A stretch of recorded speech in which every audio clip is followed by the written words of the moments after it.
Boa noite, Pondé. Tudo bom? Boa noite, Matheus. Tudo bem? E você? Está me ouvindo bem? Tô. Você está me Que ouvindo? bom. Muito bem. Primeiro, queria te agradecer por você estar fazendo essa live aqui no Mercado das Ideias conosco. Fico imaginando que você já deva estar sofrendo uma overdose de lives por aí. Obrigado pelo convite, Matheus. Tem tido muitas lives, mas não são todas que eu faço. Perfeito. E, Pondé, acho que o assunto de hoje, para a gente conversar, está sendo muito atual, né? Para falar um pouco sobre cultura de ódio, cancelamento, lixamento virtual.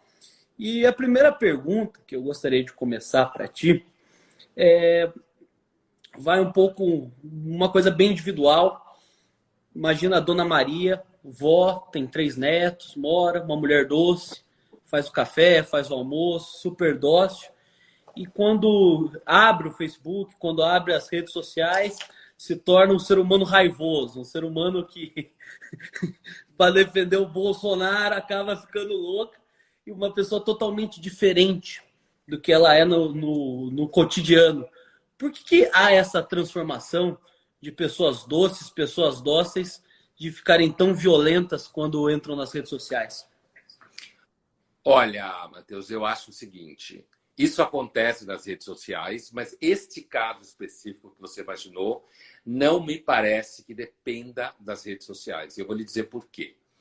Durante o período nazista, fascista, na Europa, na Alemanha, você podia ter pessoas, podia não, isso é conhecido, que contava história para os filhos pequenos, que era um bom pai, ou às vezes uma boa mãe, e que, no entanto, quebrava a vitrine de judeus, jogava coisa em cima deles, ou mesmo pais super dedicados que trabalhavam no extermínio, ou se não diretamente no extermínio, pelo menos a indústria do ódio. Então, eu acho que esse caso específico, o que as redes sociais promovem é a possibilidade de você viver essa ambivalência humana e essa irracionalidade humana de uma forma ao consumidor.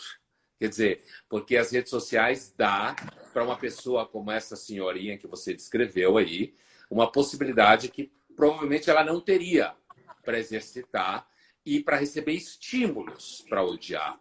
Porque às vezes você depende de estímulo. Mas não acho que, digamos, essas duas caras que essa sua personagem aí teria, de ser uma vovozinha simpática e doce, que faz doce para os netos e de repente viraria uma bolsonarista babando no Facebook.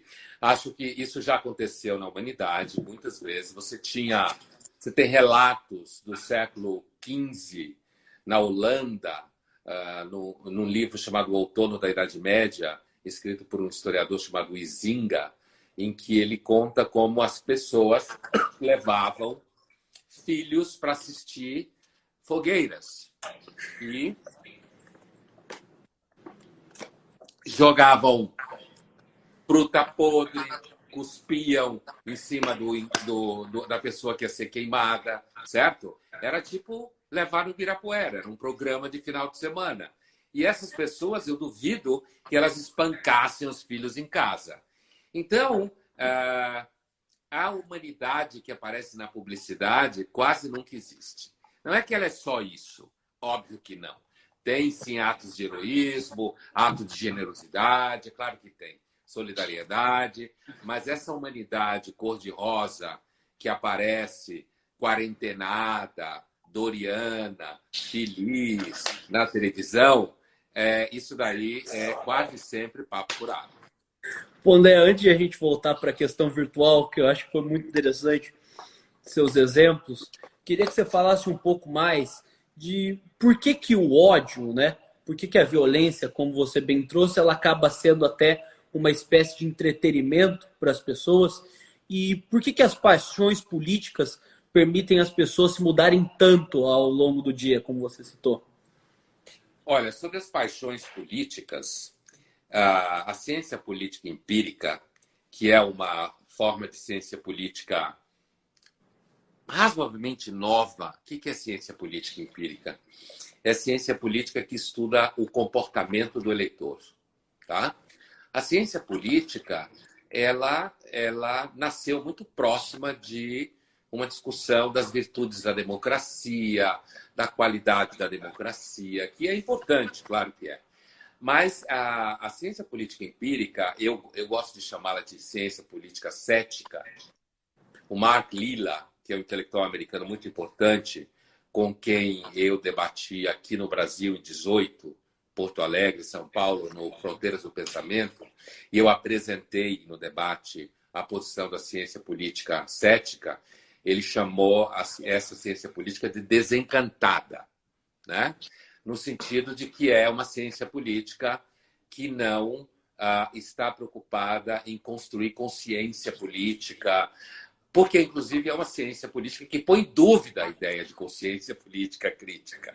Ela não é uma narrativa, né? Ela prova hipótese, ela testa hipóteses, ela não cria narrativas, né? Não, isso mesmo. Ela testa hipóteses em cima de comportamentos de pesquisa, inclusive em redes sociais. E, assim, ela tem até uma expressão para esse conjunto de hipóteses imaginárias sobre o comportamento político, que em inglês, é Folk Theory of Democracy, a lenda da democracia. Uma lenda da democracia é que gente que estuda mais necessariamente vota melhor, seja lá o que seja votar melhor. Uma outra lenda é que existem pessoas à busca de conhecimento político para fazer crítica ao que ela pensa. Não. Pessoas envolvidas em política normalmente têm comportamento de hooligan, certo? Então, aí, de novo, as redes sociais, elas são uma coisa importante. Elas têm caráter anti-institucional, ela tem um caráter populista, isso tudo é verdade. Porém, essa questão da violência na política, do envolvimento com comportamento hooliganesco, que é uma expressão que o cientista político empírico americano usa, né, hooligan, ele é o seguinte: esse é o comportamento normal de gente que se envolve com política. E as redes sociais transformaram isso em milhões. É uma legião.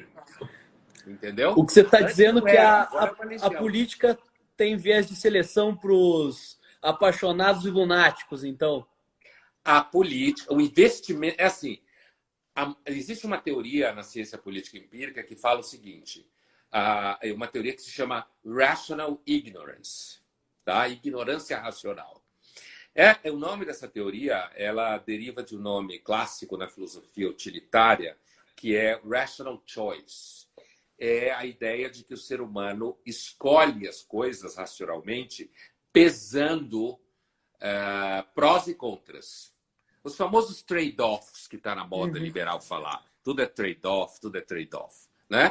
Então, a partir do Rational Choice, então, por exemplo, uma das referências é o Kaplan, um americano, um livro de 2009, ele usa a expressão Rational Ignorance, que é a seguinte teoria: as pessoas escolhem ser ignorantes sobre política porque elas percebem que elas não têm impacto nenhum na política. É um voto só. Quase nunca quem ela acha melhor ganha. Ou às vezes ganha e ela se arrepende. Ela não tem informação suficiente sobre os candidatos. Não tem tempo. Quem tem tempo para se informar sobre o candidato? As pessoas estão nascendo, morrendo, casando, separando, fazendo inventário, que é o inferno, desempregado, procurando emprego, trabalhando pra cacete para não ficar desempregado. Então, essa teoria diz: as pessoas optam racionalmente por ser ignorantes em política. Elas investem muita atenção na hora de comprar um celular, elas investem a capacidade racional dela na hora de comprar uma casa, mas em política não. Então, ela é desinteressada não porque ela é burra, ela é desinteressada porque ela pesa prós e contras e chega à conclusão que quem não age assim é porque tem uma paixão política ou interesse profissional em se envolver com a política, certo? Então, aí essa pessoa tem um comportamento de hooligan. O Brandon chama o Rational Ignorance de hobbit. Ele usa uma metáfora lúdica. Ele chama a pessoa que opta por ser ignorante política de hobbit, certo? Então, o hobbit, ele é disputado pelos hooligans. E as redes sociais se transformaram, assim, num grande caldeirão onde isso tudo acontece no nível que antes não acontecia. Todo mundo é emissor de conteúdo o tempo todo.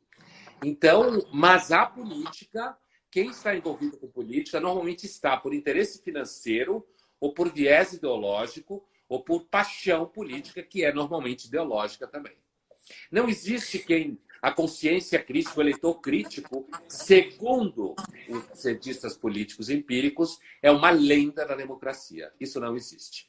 Mesmo os intelectuais, jornalistas, ou estão interessados em política, ou vivem disso, ou têm viés.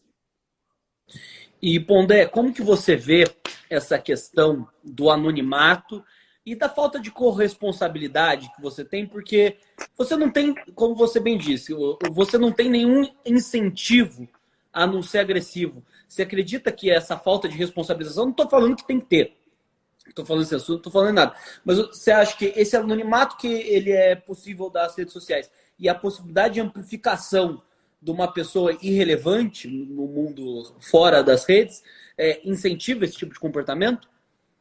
Acho que sim, porque o sentimento de irrelevância produz muito ressentimento. Agora, imagina um cara que nunca pegou ninguém, certo? Agora, imagina que esse cara até pegou, mas pegaram, certo? Aqui ele tinha pegado. Imagina que ele é um cara no trabalho completamente irrelevante, que de repente já não tem mais 15 anos de idade. Agora imagina esse cara com um celular na mão, um computador na mão e um universo gigantesco de gente para ele odiar e xingar e de repente brincar de irrelevante. O próprio fato dele emitir uma opinião e alguém revidar já faz com que ele se sinta existente. Porque no mundo em volta dele, provavelmente ninguém revidaria o que ele fala, porque provavelmente não viria, certo? Agora, imagina uma mulher também numa situação de déficit afetivo, certo? Que não consegue encontrar parceiro, porque nessa área se mente hoje muito mais do que se mentia antigamente, né? Hoje todo mundo é super resolvido, emancipado, descolado, mas é tudo meio mentira. Mas assim, agora imagine, é o mesmo quadro. O sentimento de relevância acomete gregos e troianos. Somos todos seres humanos. Todo mundo sente isso de vez em quando. Então, e tem gente que constrói a vida nas redes sociais. A carreira vende o próprio cotidiano. Como se veste, como come, como cuida dos filhos, como viaja. E aí, essa pessoa, a matéria-prima da sobrevivência dela é a vida dela numa mídia digital. Porque a mídia digital é marketing. O que as redes sociais criaram foi uma epidemia de marketing em todas as relações. Todo mundo virou marqueteiro, então. De si mesmo, no mínimo. Marqueteiro de si mesmo, no mínimo. É à toa que chamam de marketing digital, né? É marketing. As redes sociais, elas são marketing, né? Por isso que tanto gente mente nas redes sociais. Recapitulando o que você falou aqui no começo, a gente já falou um pouco da irracionalidade irracional e também dessa potencialidade trazida pelas redes. Mas eu queria que você voltasse um pouco no ódio e na violência como instrumento de prazer nas pessoas. Por que como você citou o exemplo da Holanda, como da Alemanha nazista, por que as pessoas sentem prazer na violência? Olha, tem muitas teorias sobre isso. Acho que uma delas é porque simplesmente nossos ancestrais, no processo evolucionário, perceberam que a violência às vezes dava certo. Eu vou lembrar uma cena de um clássico chamado 2001, Odisseia no Espaço, do Stanley Kubrick, né? Filme dos anos 60. Primeira vez que eu assisti, eu devia ter, sei lá, 10 anos de idade, em 69, por aí. E assim, mas acho que o filme é de antes de 69. Tem uma famosa cena. Está me ouvindo? Tô te ouvindo, tô te ouvindo. Deu uma falha, mas tô te ouvindo. Eu pensei que... então. É o filme 2001, Odisseia no Espaço, do Stanley Kubrick, dos anos 60. Tem uma cena logo no começo. Aparece escrito Alvorada, né? A alvorada do homem. E tem lá uns australopitecos. E eles estão sentados ao redor de um lago. E aí vem outro grupo de australopitecos liderados pelo alfa male. E eles têm mais machos nesse outro grupo e tocam para fora o grupo anterior E eles se ferram, perdem o lago e passam a noite embaixo de umas pedras, morrendo de medo. Tem uma fêmea com um bebê no colo e uma pantera em cima. Amanhece o dia, a pantera vai embora, eles estão procurando comida por ali, aí encontram uns esqueletos de bicho morto há muito tempo, aí um deles começa a bater na cabeça do esqueleto, né? Destrói a cabeça do esqueleto, né? E aí você vê a cena maravilhosa. Stanley Kubrick é um artista, de fato, no cinema. O Australopithecus, que é parecido com o macaco, é um ancestral nosso, ele começa a bater no esqueleto com um dos ossos grandes. A cena seguinte é ele com outros do bando dele, cada um com um osso na mão. Ele dá um passo à frente, vem o alfa male do outro grupo, ataca ele e dá uma porrada na cabeça do alfa male, certo? Do outro grupo. Ele cai e aí ele bate, mata o outro alfa male. Aí o grupo desse alfa male morto começa a fugir, o grupo dele começa a gritar. Ele começa aquela catarse, ele pega o osso, joga para cima e vira uma nave espacial. Certo? Essa sequência, que todo mundo que viu é absolutamente inesquecível, porque é uma das melhores sequências do cinema até hoje, para falar do vínculo do homem com a técnica e com o lugar da violência na sobrevivência e o gozo com ela, certo? Então, o homem é violento às vezes sim, às vezes não, alguns elementos mais que outros, né? Depende da situação que você está vivendo. Depende da tua história pessoal, do ambiente em que você está vivendo. Se tem, por exemplo, se tem uma situação de muita violência contra você ou contra o seu grupo, você pode ficar mais violento. Então, a humanidade nunca vai deixar de ser violenta. Não adianta ser vegano, abraçar a árvore, certo? Não adianta, não vai acontecer, porque, inclusive, você acaba virando uma pessoa rígida, se achando o máximo, porque você só come, sei lá, alpiste ou alguma coisa assim. E o resultado é que você também está sendo, de alguma forma, violento. Implicitamente. É até melhor, porque você não está sendo tão violento com os outros. O que eu tô querendo? Cada um come o que quer. Eu estou dando um exemplo como metáfora. O que eu quero dizer é que tem uma modinha de achar que a gente vai criar crianças que não têm violência nenhuma. Então, se você proibir ela de cantar Tirei o Pau no Gato, ela vai crescer e vai virar Jesus Cristo. Como se alguém em sã consciência achasse que alguma criança maltrata um gato por causa do Atirei o Pau no Gato. Certo? Então, o ódio é uma tristeza, é uma pena que existam razões para odiar. Mas tem pessoas que têm razão, não necessariamente vão ao ato violento físico. Um irmão escroto, um pai agressivo, uma mãe agressiva, um filho que bate na mãe, vizinhos que põem música alta, que faz festa na cobertura, coisa brega pra cacete, certo? Certo? Então, assim, tem razões para se sentir raiva na vida. É melhor quando a gente não tem tanta razão e não tem tanta violência. Eu também concordo. Pondé, pegando o ponto aí de 2001 que eu adorei, qual que é a sua leitura a partir da cena da catarse, do osso que suja a nave?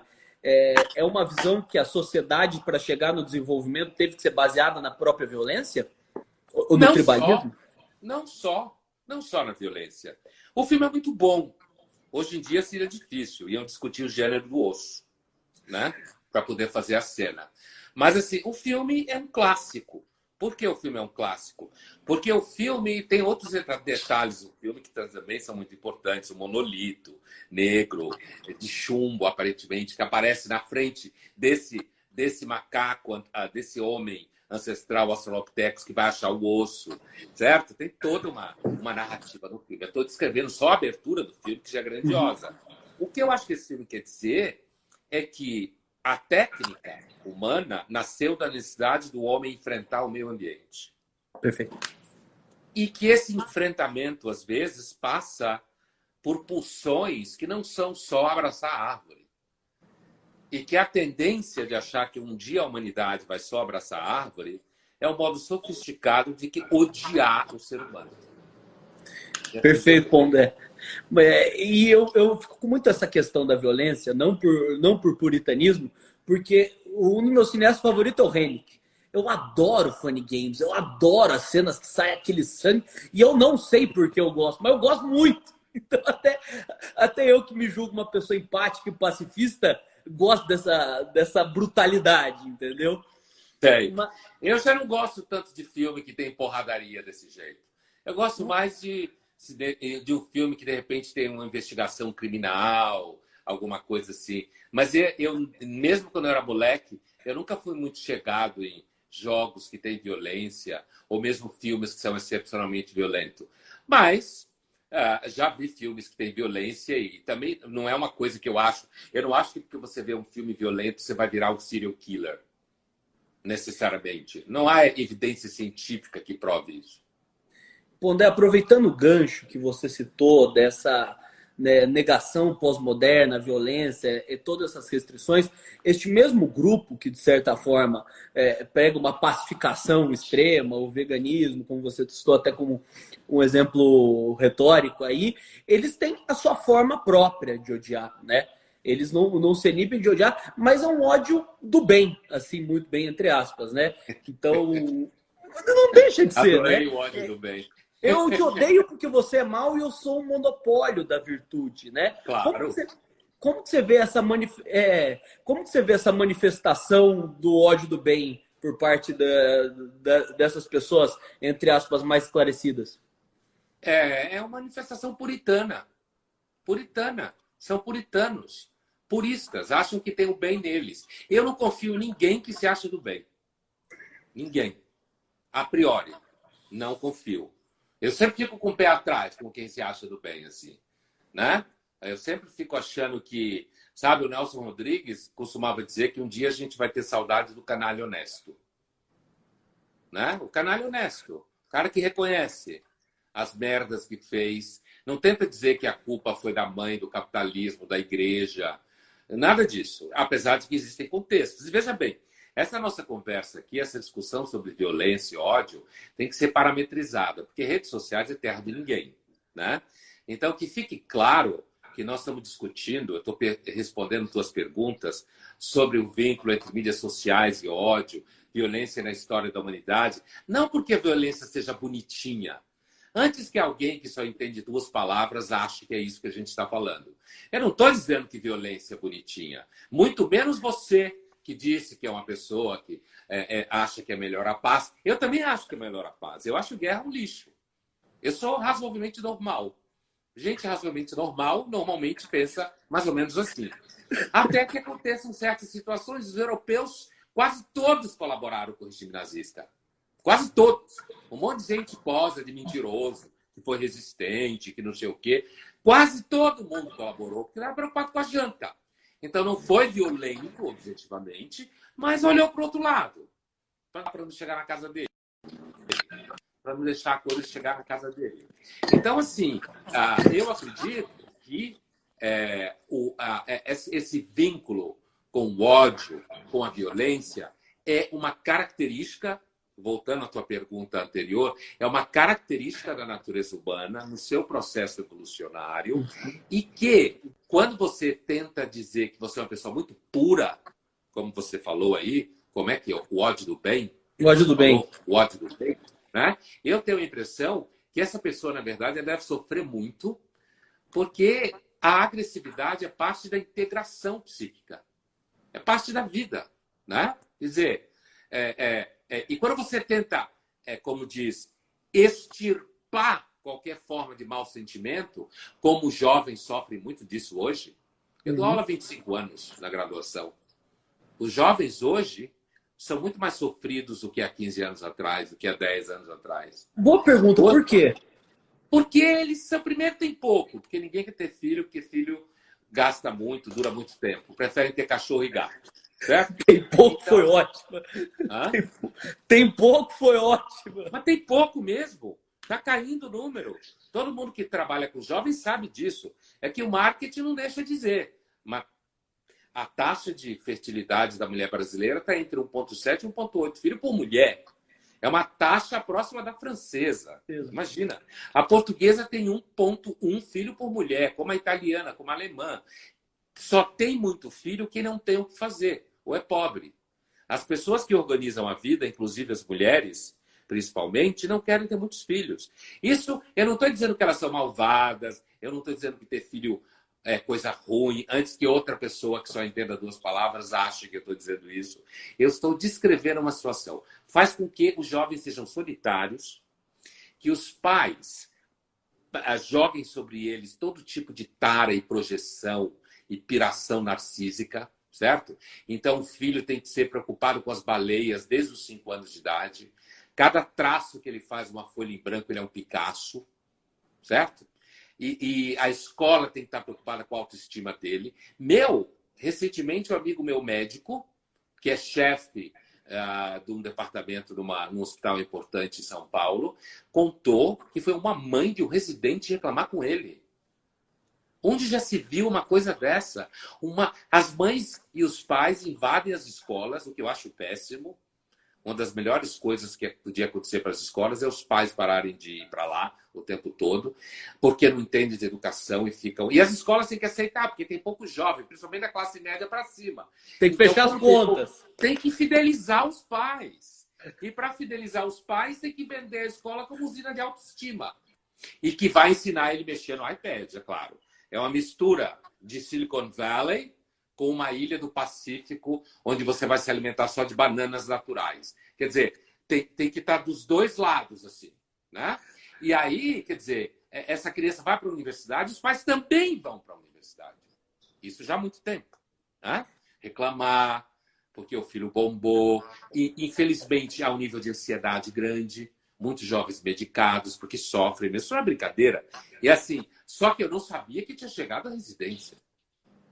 Imagina, uma pessoa que é residente, você pode estar falando de alguém aí, talvez com 27 anos, 26 anos de idade, né? 28, talvez, depende do ano da residência e do tamanho da residência na qual você está. Então, assim, no setor de estágios, isso os pais já invadem também. Que o filho estagiário está trabalhando demais, está estressado. Então, assim, isso acaba transformando... Os ingleses têm uma expressão que é Snowflake Generation, a geração floquinho de neve, né? Então, não consegue fazer prova direito, tem muita dificuldade para lidar com o estresse. Tanto é que um dos grupos sociais que melhor confinaram em São Paulo são jovens de 18, 17, 15 anos, porque já vivem com certo medo do mundo lá de fora, né? É isso. Eu felizmente, não sei se felizmente ou infelizmente, estou nesse grupo porque eu não aguento mais ficar em casa. Eu não vejo a hora de ir pra rua, encontrar as pessoas, encher a cara. Mas vamos voltar um pouco para a questão do cancelamento, né? Que a palavra do ano de 2019.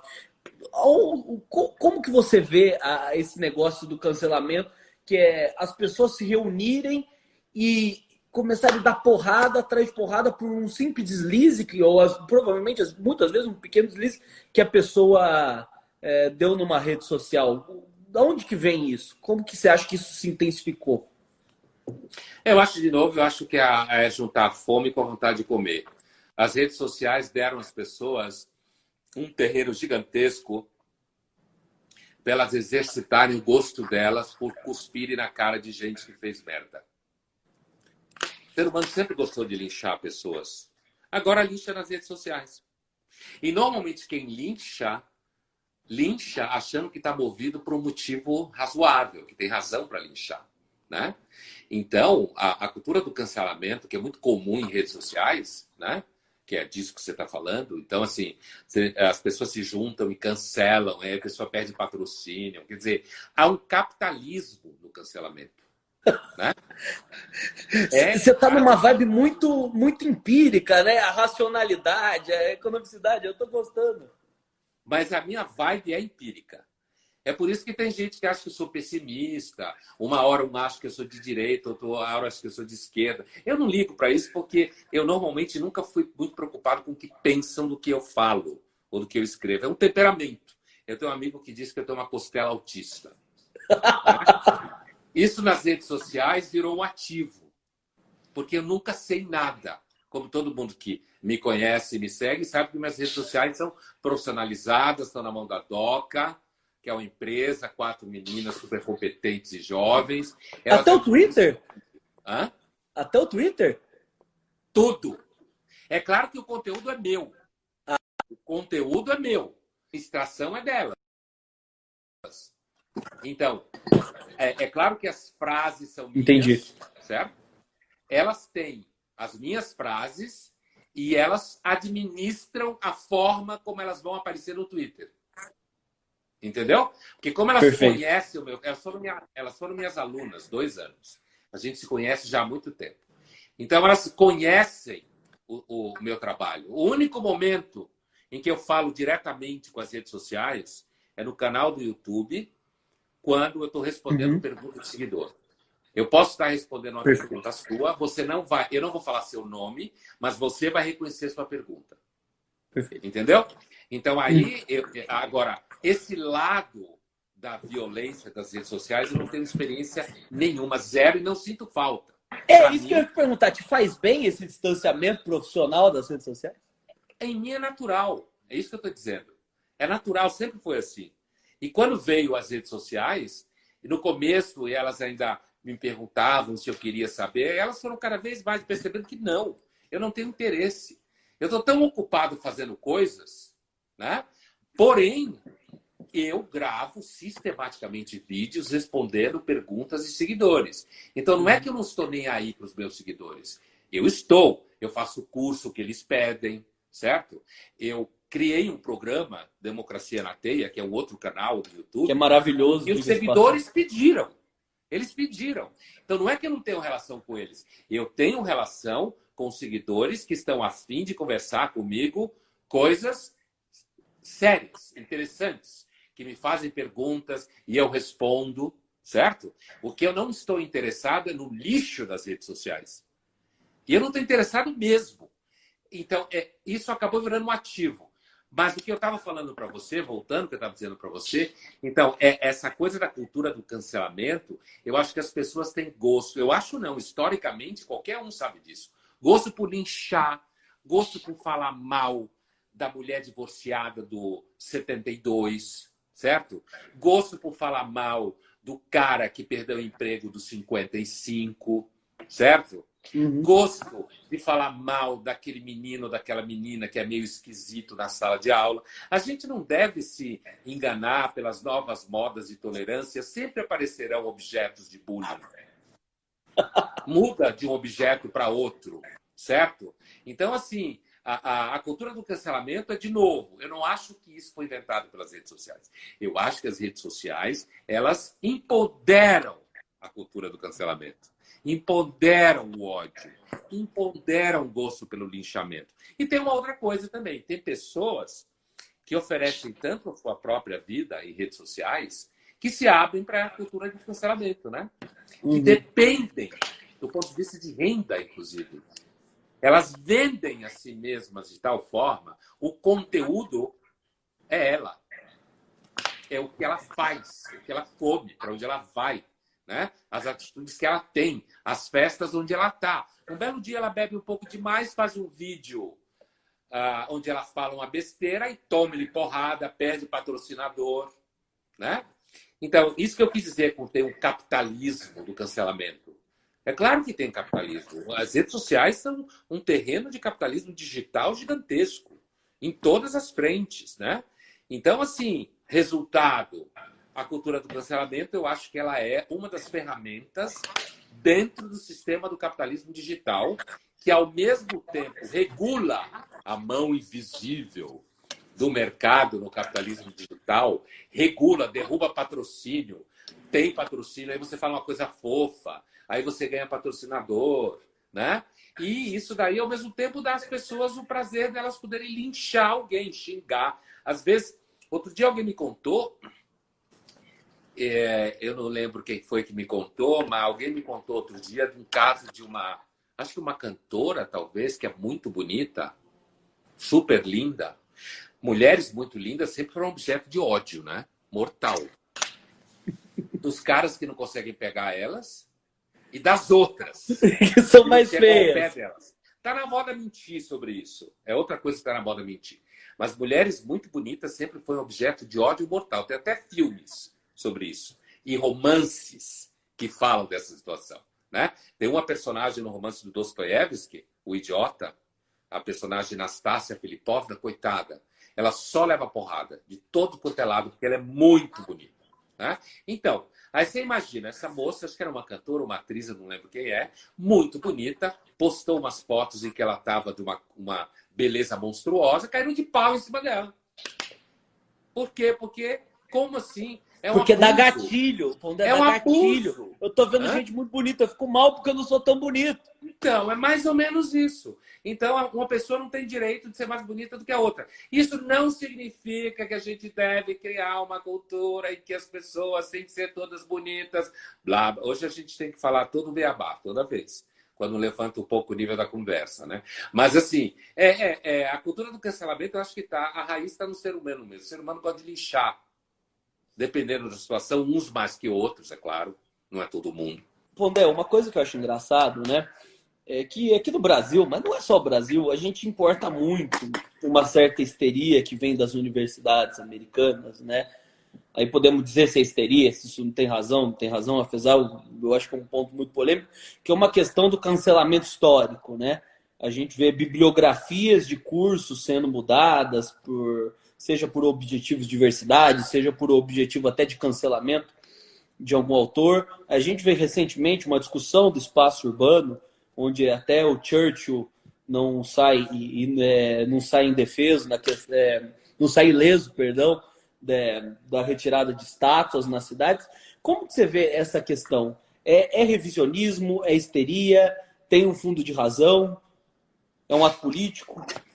Olha, eu entendo que uma estátua de um cara que foi super escroto, certo? Que você tem a vontade de derrubá-la. O cara ganhou um puta grana espancando gente, traficando, certo? Eu entendo que uma pessoa tenha vontade. Eu acho que é uma histeria justificada, digamos assim, Perfeito. nesse sentido, né? Agora, ao mesmo tempo, eu acho que a história e a sociedade é um pouco mais complexa que isso. Eu cheguei a escrever uma coluna, na minha coluna da Folha, em que eu discuti pontualmente isso, porque eu não gosto de discutir esses assuntos. Eu discuti muito. Hoje eu não discuto debates polarizados, né? Porque normalmente eles não dão em nada. Mas eu resolvi discutir. A coluna não era só sobre isso, mas esse assunto. A de 2 semanas atrás, né? Foi recente, chamada Derrubando Estátuas, né? Eu também falava das manifestações, da pandemia e tal. Mas eu acho assim, eu acho que o mundo é mais ambivalente do que isso. O caso do Churchill, por exemplo, o Churchill, né? É um cara que ele segurou os alemães no dente. Enquanto o americano estava, não sei se entro, não sei se não entro, ser ou não ser, eis a questão. Enquanto tinha Stalin brasileiro também é que... muito na mesma coisa. É assim, Stalin aqui no também. Brasil tinha uma moçadinha que flertava com o fascismo e não sei o que, estava em dúvida, certo? O Churchill segurou os alemães no dente. Isso não significa que ele era uma pessoa docinha, maravilhosa, que não tivesse preconceito. Mas eu acho que os preconceitos dos alemães nazistas eram um pouco pior, né? O Churchill fez um trabalho histórico fundamental. Isso não significa que ele era um santo. Então, eu acho que esse debate ele acaba resvalando para uma posição infantil. Por isso que na coluna eu falava, vamos derrubar o Coliseu, vamos derrubar todas as estátuas gregas, vamos derrubar as pirâmides, porque tudo estava envolvido uma economia de escravidão, apesar que não era economia de raças. A escravidão antiga não tinha a ver com raças, né? Mas também era escravidão. E toda escravidão é uma escrotidão. Então, assim, então é óbvio que o que eu estou dizendo é o seguinte, a situação é complexa. E o problema da histeria, ainda que ela seja justificada do ponto de vista de raiva, ela é uma conselheira ruim para pensar a história. Por exemplo, no Brasil, agora, acabou de vir... Não, eu não dei esse exemplo na coluna, mas agora eu lembrei. De repente, alguém podia entrar numas e dizer que nada ia poder ter o nome do Getúlio Vargas. Perfeito. E quem trabalha numa instituição que tem o nome de Getúlio Vargas ia entrar numa e dizer, troca o nome. Por que não troca o nome de instituição que tem o nome de Getúlio Vargas para Olga Benário Prestes? E foi mandada para o campo de concentração pelo governo de Getúlio Vargas. Que tal isso? Tira o nome do Getúlio Vargas e coloca o nome da Olga Benário Prestes. É claro que o Getúlio Vargas não é só essa história. O Getúlio Vargas é uma figura importante da história brasileira. O Getúlio Vargas, naquele momento, criou um primeiro instrumento de proteção de quem estava vindo do campo para trabalhar na cidade. Certo? O Getúlio Vargas não era uma besta, certo? Mas ele tinha lá suas simpatias com os regimes fascistas, visto que ele mesmo era totalitário, né? Então, entendeu a analogia que eu fiz? Quer dizer, então eu acho esses debates muito chatos. Eu entendo a raiva, em alguns casos, de algumas estátuas de pessoas muito absolutamente idiotas, sem nenhuma questão de ambivalência histórica. Eu até entendo que alguém faça alguma coisa, dê um pé na bunda da estátua, certo? Agora, se você começar, então vamos fazer isso. Tira o nome de Getúlio Vargas, coloca a Olga Benário Prestes. Mas eu não estou propondo isso, certo? Não estou propondo isso. Antes que alguém... Antes que corta esse pedaço da live... Não estou propondo isso. Eu estou fazendo uma analogia porque eu acho que essa discussão... Olha, eu recomendo um livro, para encerrar essa pergunta, eu recomendo um livro de um escritor americano chamado Philip Roth, né? Muito famoso. Morreu, acho que no ano passado. Por aí. Grande justiçado de não ter ganho o Prêmio Nobel da Literatura. Este mesmo, né? Roth, R-O-T-H, Philip Roth. Ele tem um livro chamado A Marca Humana. Em inglês é Human Stain. Pode ser traduzido como mancha também. A Marca Humana. Eu não posso contar a história porque é um daqueles livros que, se você contar a história, você dá um spoiler assim, que devia ser proibido por lei, certo? Porque o susto que você toma na história faz parte, né, da própria história. Né? Então, eu não vou entrar exatamente no mérito, só que é um livro que discute... A estrutura da obra do Philip Roth é sempre um momento histórico que esmaga indivíduos, que atravessa a vida de indivíduos e cria uma tragédia, né? E que é uma fórmula trágica, o destino desabando, no caso histórico, e nesse caso é o destino do politicamente correto na Universidade Americana. Perfeito. É o estrago que o politicamente correto faz e continua fazendo nas universidades americanas, transformando os alunos em verdadeiros torquemadas, certo? E esses torquemadas, aqui no Brasil, criaram o Bolsonaro. Por quê? E tudo que ele significa. Porque não só isso, mas você tem a história da falência do PT, que é o grande partido pós-ditadura, o PSDB também, mas o PSDB sempre teve muito salto alto, mais cacique do que índio, né? O PSDB, um partido que historicamente ficava entre a Praça Pan-Americana e Higienópolis, né? Nesse universo da Zona Oeste rica de São Paulo. E o PT não. O PT é um partido robusto, orgânico. Base popular, igreja. Em toda parte. Um partido que ia da universidade a empresários, a igreja católica e protestante. É um partido orgânico que cresceu de baixo, que tem um papel histórico super importante e virou uma gangue. Foi engolido pela máquina corrupta do Estado, associado com uma elite corrupta econômica, fez um desastre e deixou o governo completamente desgovernado. Não estou dizendo que o PT é a única causa do fenômeno Bolsonaro. Nunca tem uma causa só. As redes sociais é uma outra causa. Né? Lava Jato é uma outra causa. Mas então, o que eu estava falando especificamente é porque o politicamente correto ele criou uma tamanha mentira social no modo das pessoas se manifestarem, pensarem, terem medo, no modo das pessoas pensarem coisas que às vezes não são óbvias, não são evidentes, o modo delas digerirem isso, que acabou gerando essa extrema-direita brasileira boçal, que acha que ser politicamente correto é ser grosso. que acha que não rezar no altar do politicamente correto é ser racista, machistão, escroto, grosseiro. É disso que eu estou falando.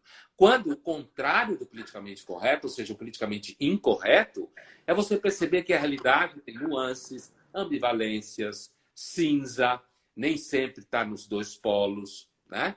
Que a política é feita de acordos, que a vida é feita de fracassos e que nesse processo faz sentido você não contar piada escrota, faz sentido você entender que grupos que não circulavam no ambiente público agora circulam.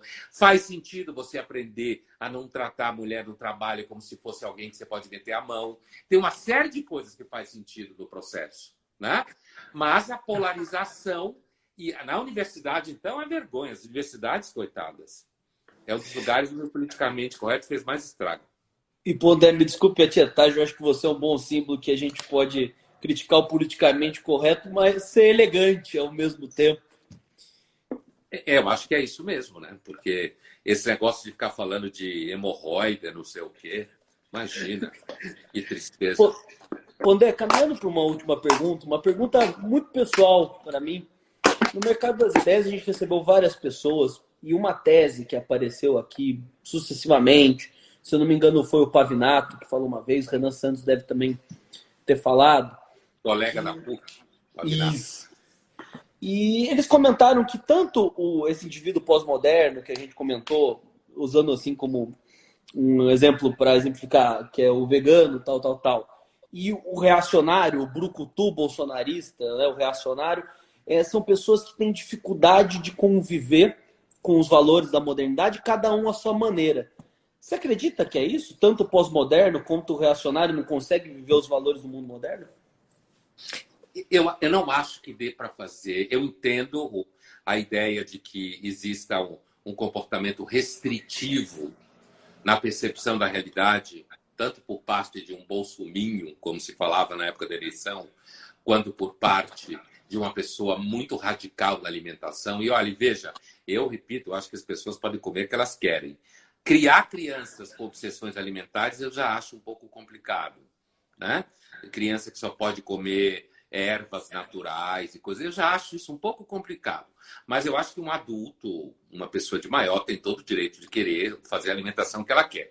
Eu não acho que dê para comparar um vegano com um bolsominion, de jeito nenhum. Não o vegano, mas o excessivamente identitário, é que o Pavinato definiria como pós-moderno, entendeu?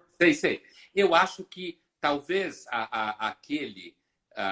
o comportamento que o Mark Lilla criticou em 2018, exato, né, no livro dele, The Once and Future Liberal, no Brasil saiu como o progressista do passado. O progressista de ontem e amanhã, alguma coisa assim. É assim, né? Eu tenho até aqui autografado quando ele veio para cá, o meu xodó. Quando ele veio no Fronteiras? Ele veio no Fronteiras e ele fez um seminário no INSPER com o Marco Lisboa, que foi, eu acho que, e com o Schuller, que foi uma coisa histórica. E foi na mesma época, não? Foi na mesma, ele veio para Fronteiras, daí ele deu uma triangulada. O Schuller é o criador do Fronteiras. Né? Foi assistente dele por 4 anos. Então, assim, veja, eu tenho a impressão que é o seguinte, a ideia dos identitários radicais, aí sim, né? Esses grupos que o Mark Lilla critica, que radicalizam as identidades e produzem aquilo que no Brasil alguns autores chamam de fascismo identitário, né? É que a palavra fascista hoje também é usada para um monte de coisa, está se começando a estudar, inclusive lá no labor da PUC, o Eduardo Wolff tentando se estabilizar e muitos outros intelectuais e pesquisadores esse uso da palavra fascismo relacionado ao governo Bolsonaro. Mas assim, eu acho que nesse sentido, sim. No sentido que o Mark Lilla fala de grupos identitários radicalizados que dizem que se você não é de tal grupo, você não tem lugar de fala. Certo? Certo? Esse tipo de expressão. Aí sim. É comum se chamar isso de esquerda pós-moderna. Uhum. Talvez por isso o Pavinato chame de pós-moderno. Porque é muito comum se dizer que essa esquerda identitária é derivada da pós-modernidade, o que historicamente tem tudo a ver mesmo. Tem tudo a ver com o processo que a esquerda passa a partir de maio de 68, né? Quando ela perde o seu objeto definitivamente, que era a classe operária, que estava a fim de viajar pela CBC e não fazer revolução, e perde também a União Soviética, que se revelou uma besta fera, né? Então, assim, então eu acho que nesse sentido, eu acho que tem a ver. Você tem aí é que, na realidade, o bolsominho é um radical identitário.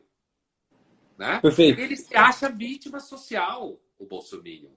Ele acha que ele é alguém que foi relevado. Ele acha que é alguém traído pelas elites. Que trabalha em universidade, que trabalha na mídia. Entendeu? Ele acha que o Bolsonaro representa um grupo identitário que nos Estados Unidos, na Inglaterra, talvez chamasse white trash, certo? Que é um grupo que na Inglaterra se usa essa expressão, mas que é um grupo que se acha relevado, que nunca teve participação política, e aí sabe aquele tipo de cara que acha que o homem nunca foi à Lua? Sim. Ou que a Terra é plana, ou então, o terraplanismo é uma figura mítica, né? Uma figura mítica para representar esse tipo de atitude que eu estou dizendo. Então, eu acho que eles são, de fato, simétricos. E eles são simétricos opostos, mas eu acho que os bolsominions também, eles se consideram, a moçada da esquerda identitária não vai aceitar nunca isso. A moçada da teoria da interseccionalidade, que faz intersecção em condições de opressão distintas, mulher, lésbica, africana, homem e tal, a teoria da interseccionalidade não ia aceitar nunca que um bolsominho seja uma minoria que se considera oprimida e tal. Mas eles se veem dessa forma.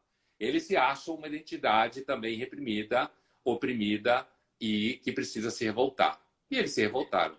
Em idos de 2017, eu gostava de brincar com meus amigos que eu era uma grande minoria porque eu estava nos 3% que apoiavam, que achavam o governo Temer ótimo e bom. Todo mundo ficava louco comigo.